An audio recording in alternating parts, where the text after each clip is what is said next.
So all that's left now is to unbolt the trailing arms or lower control arms, whatever you want to call these. Unbolt this one, unbolt the other one. There's gonna be a short little upper diff mount right there. That's the last thing we're gonna unbolt, and then we're free to lower the diff.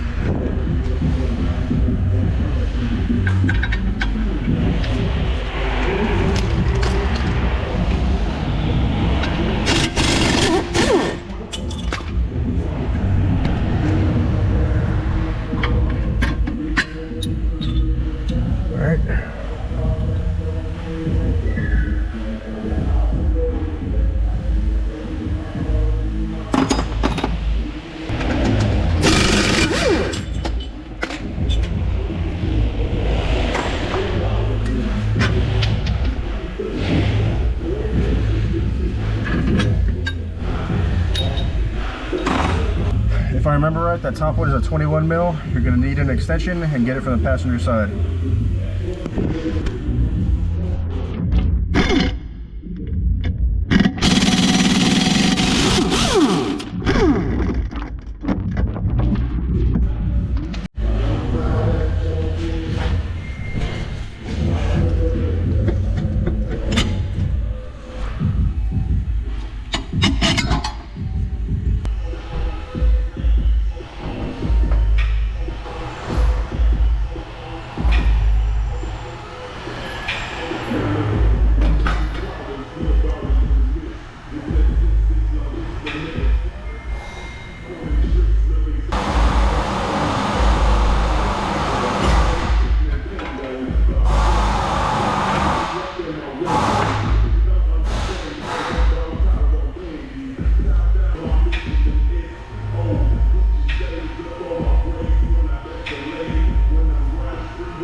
So as you can see, I went ahead and left the control arms mounted to the body, left the sway bar bolted to the body,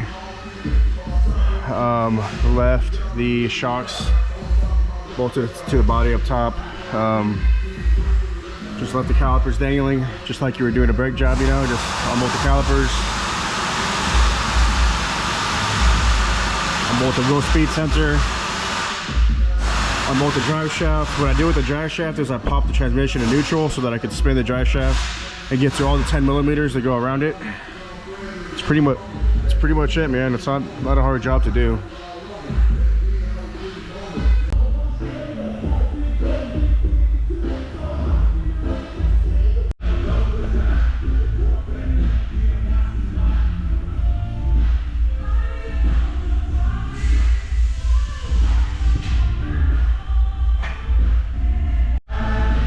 What up?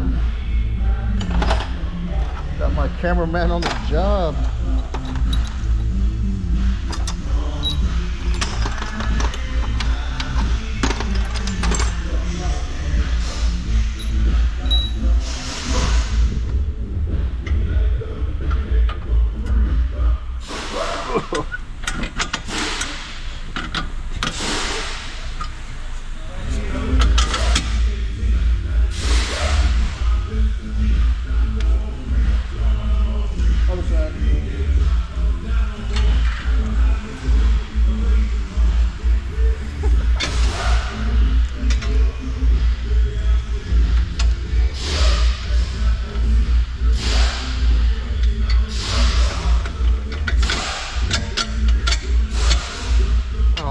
lights.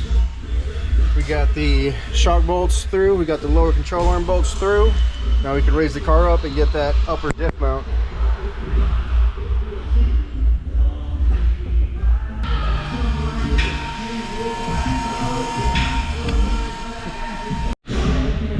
The camera shy? What if I give you 20 bucks?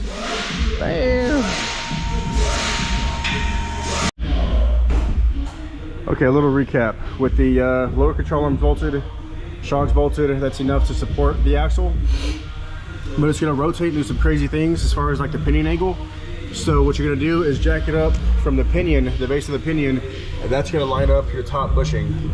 So naturally when I lifted it up, it was pointed down. I got this pole jack here. If you're in a garage, you might use a floor jack. Jack up the diff and basically watch the top, just line it up that way. And it's easy just to pull it down and slide the bolt through. And then you've got all your main supports on. Got that bolt slid through. Got these bolts slid through.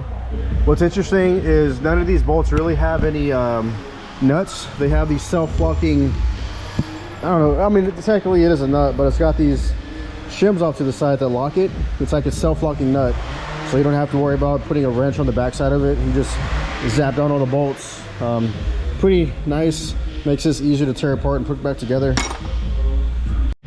Okay, now that we got the 3 main supports installed, you got to kind of work backwards just a little bit. Go ahead and slide out 1 shock bolt, lower one side so you can slip in the spring. And then, you know, once you slip that spring in, go ahead and bring it back up, reinstall the shock, and then go to the other side.